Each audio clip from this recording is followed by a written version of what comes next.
Ayun. So, good evening guys. Ngayon po ay Thursday, July 9, 2026 at yun na nga, laglag yung index natin. Ayan. Pero laki ng ano pa rin, no?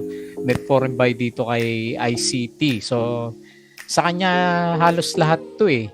Actually, mas maliit pa nga dito eh. O mas malaki pa dito, no? 800 million yata yung net foreign buy po ni ICT. Ayan. So, nakita niyo naman, umakyat yung kanyang pinaka-price action. So, yun nga lang, marami sa blue chips natin ngayon, laglagan po sila kasi wala silang mga net foreign buy pa rin. So, nag-close tayo ng 6,223.87. Drop nga tayo ng negative 0.83%. Pero liparan naman yung mga small caps na stocks natin, diba? Sinatec, Tugs, Apollo. So, doon tayo sa mga penny stocks na galawan. Tapos yung may istorya, yung mga semicon natin. Ayan. So, ang taas na ng galaw nitong si Certec natin. Okay? So, sa global market, nagkatakutan kagabi, laglag si US market natin kasi meron na naman binanggit si Donald Trump, di ba, na parang wala na naman yung ceasefire nila ng Iran kasi may inatake na naman si Iran na mga barko doon sa Strait of Hormuz. Ayan. So, pero ngayon parang okay naman yung yung galaw ng US market, may konting pula yung or mix siguro yung yung mga futures na nakikita naman natin. Okay? So sa yun nga sa global market okay yung or rather laglag yung galaw ng US market. European stocks parang okay yung nakita ko na galawan po nila and then Asian markets mix yung galawan po natin. Sa cryptocurrencies, matibay sa 62K ngayon si Bitcoin. Kailang si Sol natin ibabagsak from 80 naging 77 yata yung price niya ngayon naman. Okay? So dito sa Philippine markets, syempre kulang pa rin sa catalyst at bakit si ICT lang yung pinapasok ng mga foreign investors. Billion na yung nakapasok po sa kanya. Okay? So Certec yung nanguna dito sa listahan natin. Nag-po siya ng laki 16.25%. Meron siyang 105K net foreign sell. Tapos si Tugs, meron siyang, lalaki ng sipa ngayon 11.63% na galaw. And then 56K net foreign sell. Tapos si Apollo, nag-up siya ng 4.55% mga follow-up na galawan to. No? So 11.9K net foreign buy. Tapos si Atlas Mining, nag-bounce naman after ng drop niya kahapon. So 4%. And then meron siya net foreign buy na 5 million. Si CHP, 2.15%. Meron siyang 243K net foreign buy. And yun lang yung pinag-usapan natin kahapon si Robinsons Retail Holdings. Kaya nga di ba sabi ko, medyo gulat ako sa galaw niya kahapon. Kasi nagsiling siya eh. Tapos ngayon makita mo naman halos flooring yung galawan niya, negative 29.9% o flooring na rin siguro yung yung galaw na to ni Robinsons Retail Holdings natin. So tignan natin bukas mukhang magalaw tong si Robinsons Retail. Pero yun nga, sabi sa inyo, parang tapos na yung tender offer price niya last time. Bakit biglang nagsiling yung galawan niya after nang mag-round siya ng positive news with regards sa kanyang para matutuloy na yung kanyang pinaka tender offer, di ba? Yung kanyang biggest investor naman. Okay? So yun po yung mga pag-usapan natin. Disclaimer pa rin sa mga bago sa channel natin as usual. Yung review natin is for education purposes lang po yan. So huwag mong gagamitin to as a reason para mag-buy, sell, or hold ng stocks. May risk po na involved sa market and due diligence na lang po ako ng stocks yung gusto mong bilhin. And then follow mo lang po ako dito sa ating Palaboy Trader na YouTube channel. Subscribe ka lang para updated ka sa mga reviews naman natin. Okay? So, or kung sumo-join ka dito sa trading group natin. Okay? So, yung mga nakasubscribe, maraming salamat pa rin po sa mga viewers natin kahit na super late na tayo mag-upload ngayon. Late na tayo nakakauwi. Tapos, check mo na lang yung mga vlogs natin sa companies, mga sample trades sa market, mga technical analysis, yung mga fundamentals natin, risk management, and basic learnings po sa PSE market. Sa crypto naman, follow mo lang po ako dito sa ating Palaboy Trader. Crypto ko to para updated ka sa mga reviews din natin. Okay? So, sa cryptocurrency. Social media, Facebook account na Palaboy Trader para updated ka sa mga posts natin or dito sa Facebook page, Bodega Peak yung mga articles natin. Tapos sa Twitter, konti lang na naman yung mga na-post ko na balita about dito sa markets natin. Okay? Wala pa bang summary si ano? Tingnan natin. Parang hindi ko pa na-repost yung ano. O meron na. Parang wala pa eh. Ayan. July 8 to eh. So wala na namang summary si ano. Philippine Stock Exchange natin. So basahin ko na lang po kung ano yung mga na-repost ko dito. Okay? ICT, RSI 62. Pero makita mo parang gusto pang umakyat nung pinaka-price action natin. Alter, energize the transmission infrastructure of its 128 megawatt Tanay wind project. So the Board of Cool Asia approved the uh, conduct of follow-on offering of up to 12.5 dami, no? Si BHI ito, no? 12.5 billion common shares. Tapos ito yata yung mga winners sa losers ngayon. So binili sina BPI, East West Security Bank, BHI, APF Gen, Manila Water, CNPF Emperador, Jollibee, Aboitiz, Costco, All 8 CCLI, Converge, Cebu, ICT, AT at saka si Mikel. So ito yung mga binenta, AUB, BDO, China Bank, ACE, N, CREC, Meralco, DNL, GSMI, IMI, ABG, AC, AGI, Ali, Airreach, Globetel, Bloom, Plus, Web, Pure Gold 7, 11, Wilcon, FX, OGP, at saka si PX. Ayan. So, medyo mahina pa rin yung market. IMI, RSI is 79.76 na. Pero nag-pullback ng konti itong si ano, di ba? IMI natin. Okay? So, ito yung pinaka-summary pala ng ano, markets natin. So, makita mo dito, si laglag lahat eh. Finance yung tinamaan na malakas, negative 2.14%. And then si holding firms, negative 2.06%. Tapos si services, syempre gawa po yan ni ICT. So nag-up siya ng 0.85%. Okay? So yan po yung mga pinaka-summary ng market.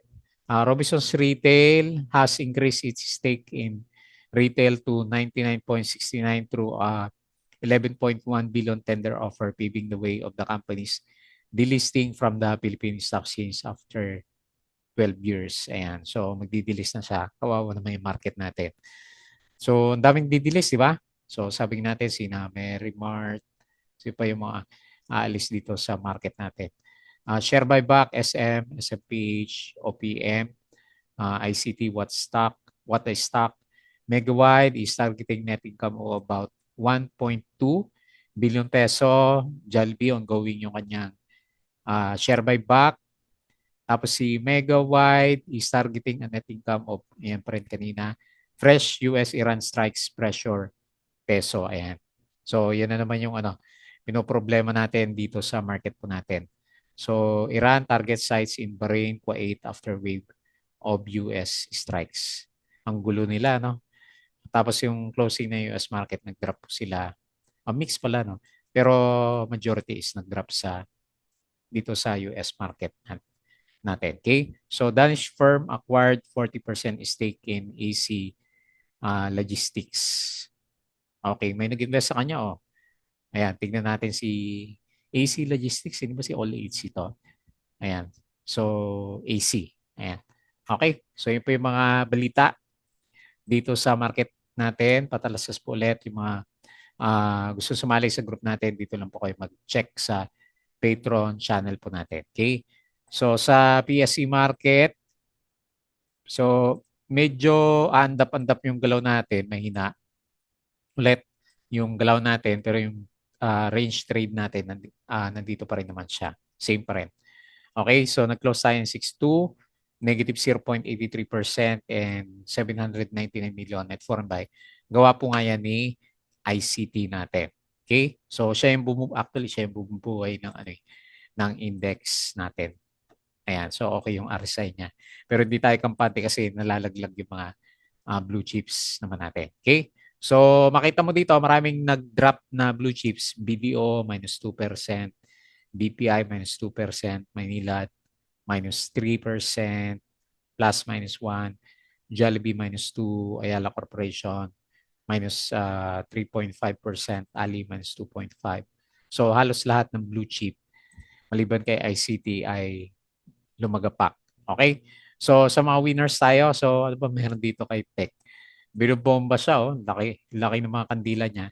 So from the last 2 weeks of trading natin, dito na lang 2 days, naka 34%, pero kung dito sa peak niya, halos 45 o 46% na inakyat nitong si Certec natin. Okay?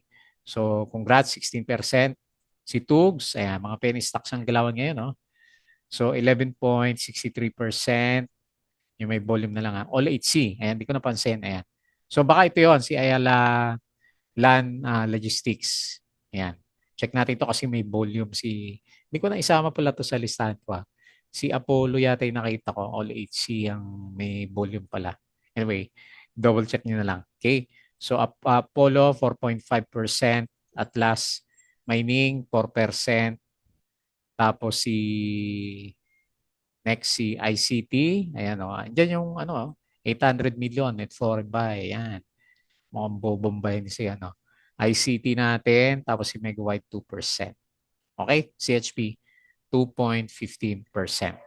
So sa losers natin, yun nga, ang pinakamalakas dito, si Robinsons Retail. Ayan, ako, nang ipit.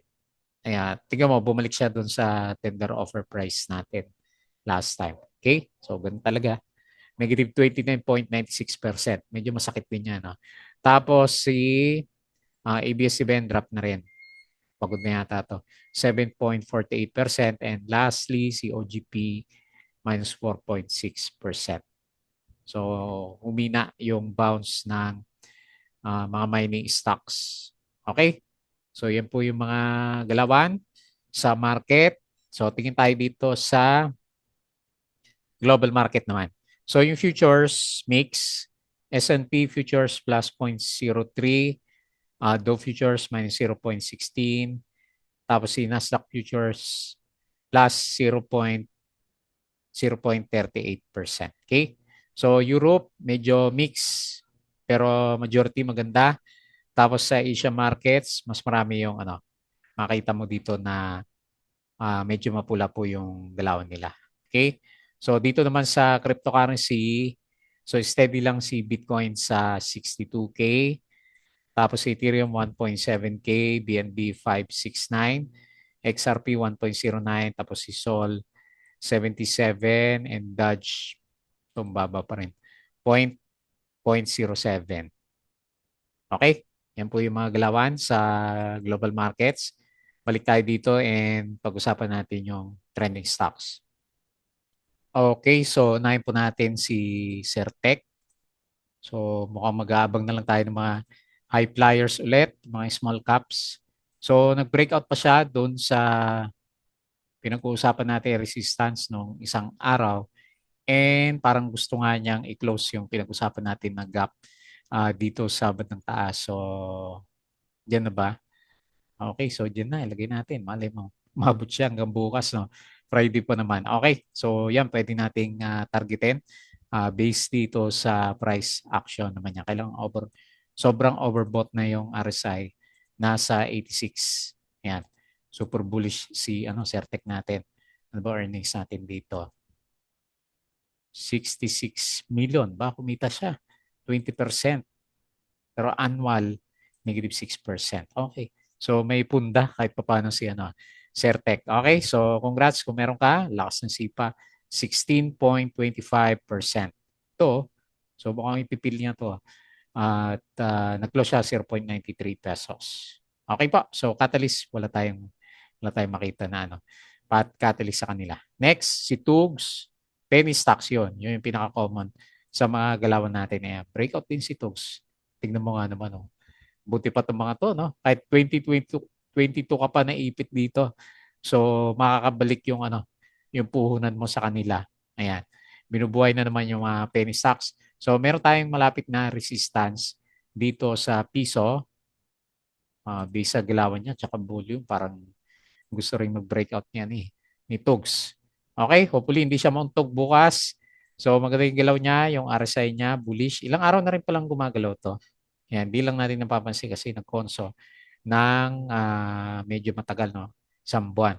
Pero okay naman yung naging result ng kanyang pinaka-price action. Okay? So, nag-close po siya ng 0.96 up ng 11.6% and then 56K net foreign sell. Next, penny stocks ulit. Si Apollo, hindi ko nakikita yung pang penny stocks na gumagalaw. Okay? So, Apollo is pabalik. Okay, nag-resist siya ng konti, pero kung makalusot tayo dyan bukas, di ba, ito yung pinaka-range na susunod na pwede niyang puntahan naman based sa kanyang pinaka-price action. So, tanggalin ko muna yan. Kailangan lumusot muna tayo sa 0.0072. So, nag-bottom na siya. Parang ito nga, no? Yung pinaka-range. Laki ng range niya, no? So, lagay ko lang dito kasi dito yung ano niya, MA100. Yan. Yung pinaka-immediate na resistance naman natin sa kanya. Okay? Pero medyo nagbe-breakout na. So, nag-close siya ng 0.0069. Up po siya ng 4.55% and then 11.9K net foreign buy. Okay? Bumalik dito sa bullish side yung ating RSI level naman. Okay? Ganda ng galaw ni Apollo. Tapos next, ilang percent na pala to? Ayun, 20%. So nasa basura ang pera ngayon during this time. Okay. So si Atlas Mining na-bounce naman. Hopefully marites ulit natin yung bandang taas dito sa 9.75. So okay yung galaw sa RSI pero okay. Sakto lang sa 50. Naka-recover yung RSI level. Tapos nag-close siya ng 7.8. Laki na range natin. At meron siyang 4% na galaw and 5 million. Kahit pa paano, meron siyang 5 million na net foreign buy. Okay? Next, si CHP. Maganda ba ulit yung galaw na ito? Okay, nag-spike pala to nung minsan. Dapat si All 8C pala pag-uusapan natin. Pero anyway, ito yung nalagay ko sa kanya. So medyo nagre-resist tayo dito sa bandang taas. Kaya lang nag-aano pa rin naman siya. Ayan, may triangle formation. Yung RSI hindi natin ano yan. Kasi parabolic yung kanyang galaw. So nag-close siya ng 0.95 up siya 2.15% and then 243K net foreign buy. And lastly, ito na yung worry ko kay Robinsons Retail Holdings. Yun nga sabi natin kahapon. Meron na siyang tender offer price last time. Bakit siya biglang nag-spike? Hindi kaya wrong pindot tong si Robinsons Retail natin. Pero alam ko ito nga yung tender offer price natin. Kaya nga nag-gap up at then nag-console na siya na matagal dito sa around 47, no? Alam ko yan din pinaka-tender offer price niya. Okay, so ganun talaga. So, teka nga, nakalabas ba yung mga basag-basag yung yung galaw niya hindi natin makita. Okay, so anyway, ang tansya pa rin naman natin, mag-stay lang siya dito sa tender offer price. So, nag-close siya for 6.75 minus 29.96 and then 28K net foreign buy. Okay? So, maganda yung galaw ni ICT. Siya lang yung maganda. Pero yung ibang blue chips natin, hindi pa rin ganun kaganda yung galawan po nila. So, hopefully, magkaroon naman ng net foreign buy na para sa ibang blue chips. Kung hindi, si ICT lang yung lilipad yung galawan po. Kasi billion na yung ilang billion na yung pumasok kay ICT natin. Okay po. So, yun lang muna yung ating review bago time close. Please don't forget to subscribe ulit dito sa ating Palaboy Trader na YouTube channel. Join ka lang sa group kung gusto mo ng guide. Tapos sa crypto ko to, follow mo na lang Facebook account, Facebook page, Bodega Peak, Twitter, and Patreon sa kung gusto ng guide. Sali lang po kayo sa group natin. Okay? So, yun lang. Maraming salamat. Kita ulit tayo bukas.